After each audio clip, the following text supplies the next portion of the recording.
thing that, two other points and then I'll stop, which define our time. One of them is we're a country that's built its wealth on natural resources, and we're all aware now that it's intellectual property that matters. Intellectual property is the key driver of success and economic development. The biggest resource in this country is between your ears. And that's why education becomes the key to everything. That's why I'm doing a cross-country tour. Because if we don't get education right, nothing else we do is going to matter. Right? We've got to get the resource between your ears firing at maximum effect. The final thing, which is specific to your generation, is our population is aging. In 1967, the median age in Canada was about 25, 26. Now the median age is rapidly approaching 40. That means that as you come out and shoulder the burdens of leadership, and you are going to be the leaders tomorrow, one of the challenges you'll face is how do we pay for the healthcare costs, the pension, the retirement costs of your mom and dad, your grandmother and grandfather. It's all coming down to making sure that you have a productive, innovative, well-educated economy that can sustain the social fabric, that connects generation to generation. So these are some of the challenges that I see. I've got solutions for some of them, but I haven't got solutions for others. This is not solution time. But I hope in the end of the hour we'll get further. Carbon has a price. The dollar is expensive. The markets are in India and China. The population is aging. Brain power is what matters. Those are some of the elements of what I see creating the challenges, the opportunities, the future. And I put that out on the table so we frame the conversation about the kind of Canada we want. One of the dates or rendezvous of destiny that we have comes in 2017. 2017 will be the 150th anniversary of our federation. And one of the things I want us to do as a country right now is to think about what kind of country do we want in 2017. Faced with all those challenges, faced with that context, it seems obvious to me what we want. We want the best educated country in the world.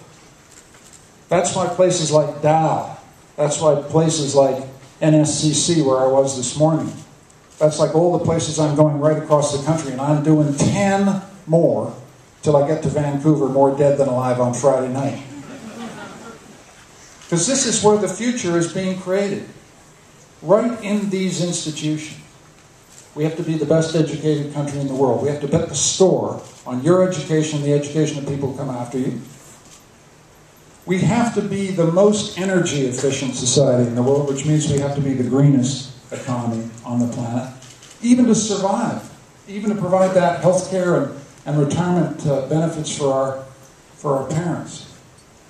And finally, here's the closer. I am much reproached for having spent some time overseas. Let's get this out of our heads.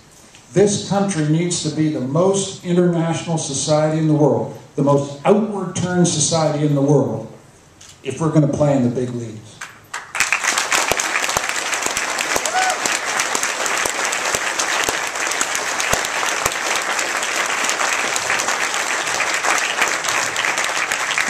That was very kind of you. Thank you very much. My point is, it's not about me. The point is, it's about you.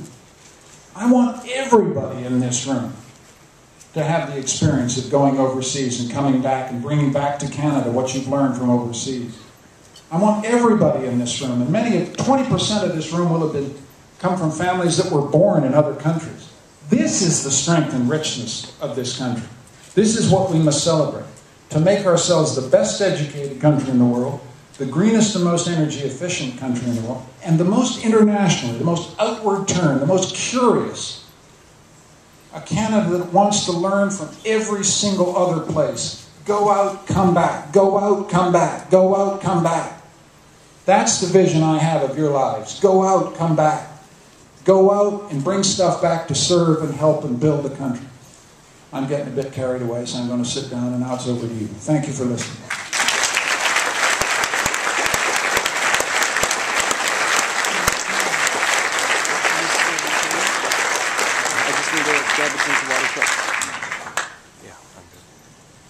Hi, how are you doing? My name is Evan Price. How you doing, Evan? I'm doing really well. I'm in between classes today, so luckily enough I was able to come. I would have made time on the way though. My name is Evan Price, as I said. I'm a commerce student here at Dalhousie, as well as being a volunteer firefighter in Truro. And as the founding member of the Truro chapter of Canadians Against Proroguing Parliament, I'm just wondering what your thoughts are on Harper's wasting Canadians' time and access to its parliament for forwarding a personal agenda. Thank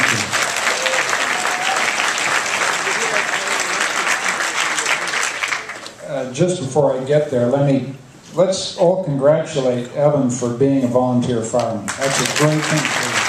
Good for you.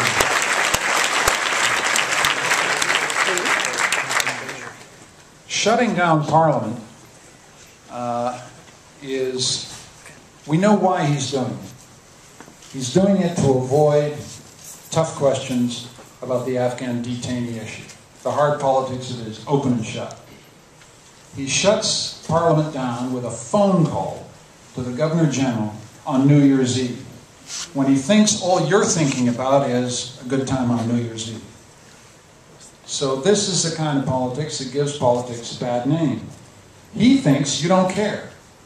And he's wrong, because you've just set up a Truro against prorogation. And there are 100,000 people on another website. 150 this morning. There you go. Canadians do care. So notice the play. He's gambling on your disillusion in politics. He's gambling that you don't care. He's gambling on your cynicism. And he's gambled wrong. So that's the first thing. Second thing is highfalutin constitutional. The Prime Minister is accountable to Parliament, not the other way around, right? The Parliament of Canada is not a creature of the Prime Minister. The Parliament of Canada... Oh, thank you. You all seem to understand the subtleties of constitutional theory. And this stuff isn't rocket science. This is what keeps us free and democratic. So of course there's anger about this. And there should be. And we've attacked vigorously on this, and we will continue to do so without apology. Because it's, you know, as they say, one time might be just careless, but 2 times within a year, that tells you how he views the exercise of power. It's not Canadian. It doesn't speak to respect for Canadian institutions and the way we do things. And the lesson for an honest leader of the opposition is to commit to you that I will not do the same. I just will not. I don't think it's right. I think Canadians have taught us all a lesson. It's not right.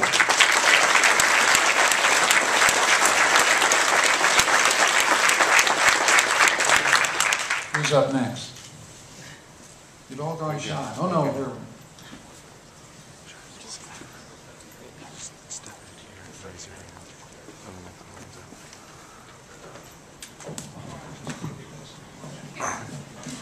Thank you, sir. This doesn't mean I'm not shy, and I'm not pro the rogue either. And I suspect that many here are likewise on that. But before we had these 2 prorogations of Parliament, we have and continue to have a concentration of power in the PMO, which I think is becoming increasingly of concern. So my question to you, Mr. Ignatieff, would be, would you continue that concentration, or would you work to move that back so, as you say, Parliament actually is in charge?